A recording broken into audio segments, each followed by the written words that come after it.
Assalamualaikum dan salam sejahtera bersama saya Muhammad Dihya Sahlan dalam Berita Pagi Sabah edisi Jumaat 26 Mac 2021. Baik perkembangan semasa COVID-19, sebanyak 70 kes positif baharu direkodkan di Sabah semalam menjadikan jumlah kumulatif kini 54,470 kes. Dua kluster baharu dicatatkan iaitu kluster Siasai Tamu di daerah Kota Belud dan kluster Tenegang di daerah Kinabatangan. Menurut kenyataan Menteri Kerajaan Tempatan dan Perumahan Datuk Seri Panglima Masidi Manjun, daripada kes baharu yang dicatatkan sebanyak 28 kes berpunca daripada saringan kontak rapat, saringan bergejala 6, saringan kluster sedia ada 22 dan lain-lain kategori 14 kes. Seramai 13 orang telah menerima suntikan dos pertama semalam menjadikan jumlah kumulatif 41,971 orang, manakala seramai 143 orang telah menerima suntikan dos kedua vaksin Pfizer-BioNTech menjadikan jumlah kumulatif 1,378 orang. Penduduk Tuaran diminta mendaftar untuk mendapatkan vaksin COVID-19. Ini kerana hanya 17% atau 14,652 daripada 84,400 penduduk Tuaran yang berusia 18 tahun ke atas telah mendaftar menerusi aplikasi MySejahtera setakat ini. Demi untuk kesejahteraan rakyat, saya menyeru supaya marilah kita memberi sokongan sambutan sepenuhnya dalam proses suntikan-suntikan ini. Menteri Pembangunan Luar Bandar Sabah Datuk Jahid Jahim berkata demikian kepada pemberita selepas merasmikan program promosi dan kesedaran imunisasi COVID-19 kebangsaan kalangan masyarakat peringkat daerah Tuaran di Hospital Daerah Tuaran. Datuk Jahid yang juga Wakil Rakyat Taparuli antara yang menerima suntikan dos pertama vaksin COVID-19 dalam majlis ini. Selain pembantu Menteri Pelancongan, Kebudayaan dan Alam Sekitar Negeri, Datuk Johnston Bangkwai dan pembantu Menteri Kewangan Negeri, Jasni Daya. Ya, sementara itu di Kota Kinabalu, petugas Barisan Hadapan yang telah selesai menerima suntikan dos kedua vaksin COVID-19 berterima kasih atas keprihatinan kerajaan kerana diberi keutamaan menerima vaksin tersebut. Saya telah selesai untuk dos yang kedua lah. Kan? Yang pertama hari itu dibuat pada 4 hari bulan dan ini 25 hari bulan serentak dengan hari polis. Okey, so warga PDRM mengucapkan berbanyak-banyak terima kasih kepada kerajaan kerana telah memberi keutamaan. First, jangan takutlah sebab ini vaksin ni tidak apa-apa juga. Kalau kamu dengar di luar dia membahayakan, dia memang tidak bahaya. Kalau kami ambil dos kedua sudah kan, jadi memang tidak apa-apa juga lah, efek apa-apa. Okay, untuk yang dos kedua ni saya rasa okey lah. So far okey, tidak ada masalah apa-apa. Untuk yang belum mendaftar untuk pengambilan vaksin ni, cepat-cepat kamu mendaftar. Sebab bagus ni vaksin ni. Setakat 17 Mac, kira-kira 268,000 penduduk Sabah telah mendaftar sebagai penerima vaksin melalui aplikasi MySejahtera. Dua lelaki dipercayai anggota geng Taufik ditahan polis kerana terlibat dalam kes pecah rumah dan premis perniagaan di sekitar Bundusan Pinampang pada Isnin lalu. Ketua Polis Daerah Pinampang DSP Muhammad Haris Ibrahim berkata penahanan kedua-dua individu berkenaan yang masing-masing berumur 31 dan 13 tahun sekaligus berjaya menyelesaikan 8 kes curi dan pecah rumah di daerah itu. Mereka merosakkan menggunakan pemutas skru yang telah diubah suai pintu-pintu ini dan mereka masuk untuk mengambil uang. Dan mereka ini mengambil uang untuk hanya mengambil uang.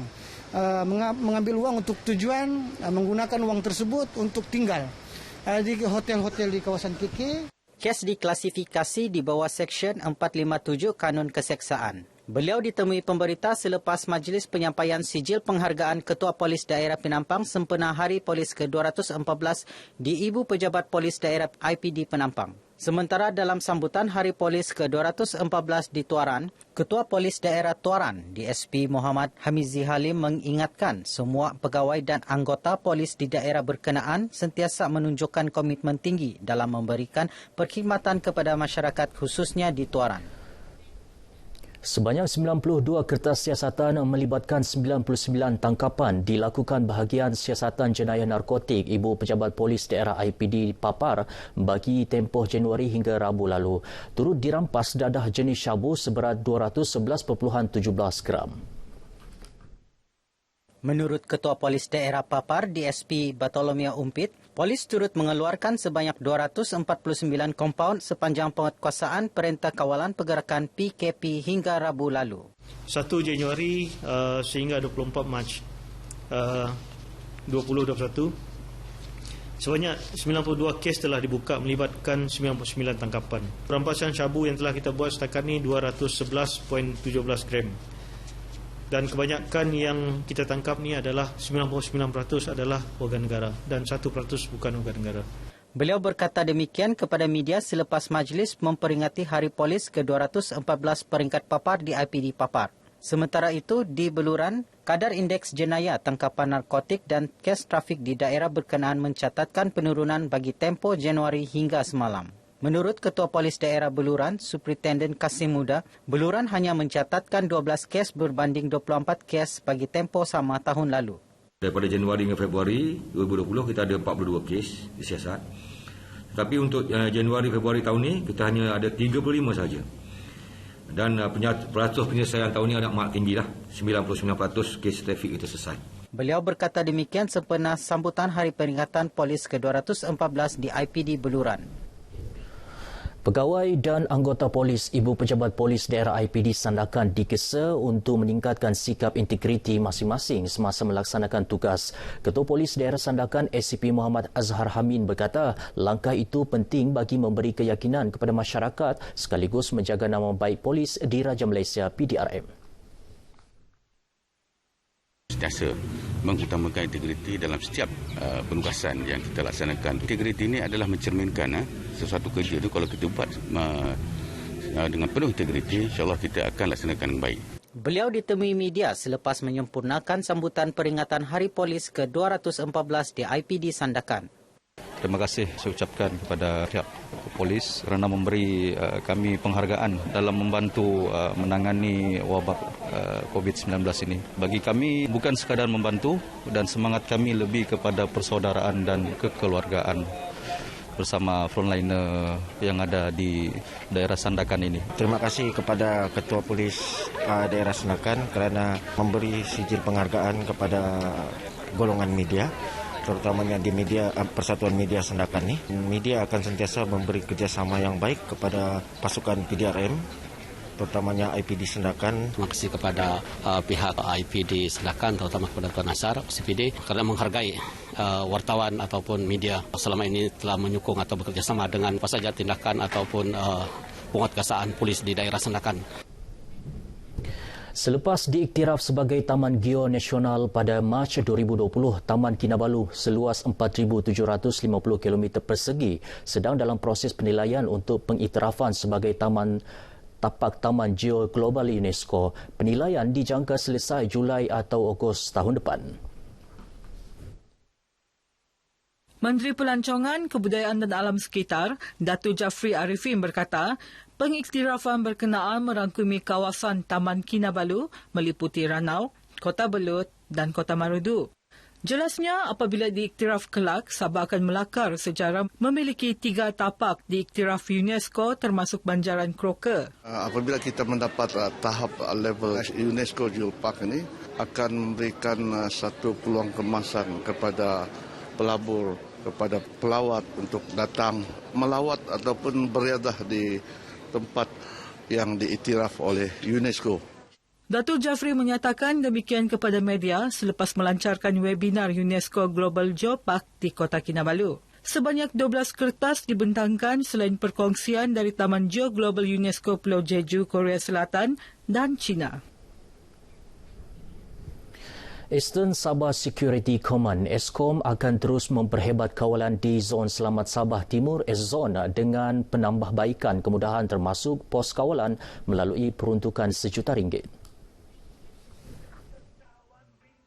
Ketua Pegawai Eksekutif ESCOM Dr. Jamaluddin Muhammad Ali berkata, peruntukan berkenaan seperti diumumkan Menteri Dalam Negeri Datuk Seri Hamzah Zainuddin baru-baru ini. Untuk menambah baik kemudahan-kemudahan yang adalah di ESCOM, di agensi-agensi yang berkaitan, dan kita sedang merancanglah daripada peruntukan yang diberikan itu mana keutamaan yang kita perlu berikan. Dr. Jamaluddin ditemui RTM ketika kunjungan hormat terhadap pengarah penyiaran Sabah, Nur Ain Bakir, di Kompleks Bersepadu Kementerian Komunikasi dan Multimedia Kota Kinabalu. Kunjungan bertujuan membentuk kerjasama strategik membantu pihak Eskom menyampaikan maklumat kepada masyarakat khususnya di kawasan Pantai Timur sempena ulang tahun ke-8 Eskom pada 1 April ini. Lebih 100 produk keluaran anak tempatan akan dipamerkan dalam Karnival Usahawan IKS dan Perasmian Pusat Produk IKS Sabah Beaufort hari ini. Perasmian karnival itu akan disempurnakan Timbalan Ketua Menteri merangkap Menteri Pembangunan Perindustrian Negeri Datuk Dr. Joachim Gunsalam. Menurut Ahli Dewan Undangan Negeri Lumadan, Ruslan Muaram, Datuk Dr. Joachim juga bakal melancarkan kedai koperasi baharu di daerah ini, Kedai Kupmat Beaufort. Kepada usahawan-usahawan Beaufort itu sendiri, sebagai menggalakkan mereka untuk mengambil bahagian dalam pembuatan produk-produk IKS inilah. Ruslan berkata demikian selepas meninjau persiapan di tapak karnival berkenaan di Bandar Mingo, Beaufort. Sementara itu, masyarakat setempat menyambut baik penganjuran program ini. Sebenarnya saya merasa berbangga kerana usahawan-usahawan dibagi peluang. Memang kita bersemangat, kita berbanggalah kerana kerajaan begitu membantu kepada usahawan.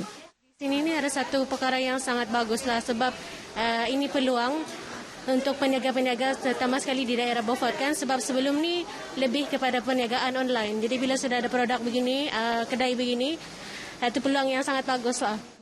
Saya bersyukurlah sebab kami diberi peluang untuk menempatkan barang kami, dipasarkan dan dikumpulkan di satu tempat yang khas kepada IKS di seluruh Beaufort dan khususnya Lumadan ni dijual di sini. Jadi kami berbesar hati dan berterima kasihlah. Sebanyak 33 pasukan di 8 zon seluruh negeri akan bertanding dalam kejohanan bola sepak bawah 18 tahun Piala Datuk Seri Bong Motaradin BMR 2021 yang akan berlangsung serentak bermula 2 hingga 4 April ini. Presiden Persatuan Bola Sepak Sabah, SAFA, Datuk Seri Bong Motaradin berkata, penganjuran kejohanan ini merupakan inisiatif SAFA mencungkil bakat pemain bola sepak di seluruh negeri bagi melahirkan muka baharu yang boleh diketengahkan dalam arena bola sepak. Kita gilap bakat mereka dan sehingga mereka boleh menjadi bukan sahaja pemain yang mewakili negeri Sabah tetapi mewakili Malaysia dan juga mungkin boleh menawan klub-klub antarabangsa. Beliau bercakap dalam sidang media selepas majlis penyerahan jersey bola dan peralatan pertandingan Piala BMR 2021 di Kota Kinabalu. Baik, sekian dahulu paparan berita dari Sabah pagi ini. Saya Muhammad Dihya Sahlan. Assalamualaikum dan salam hormat.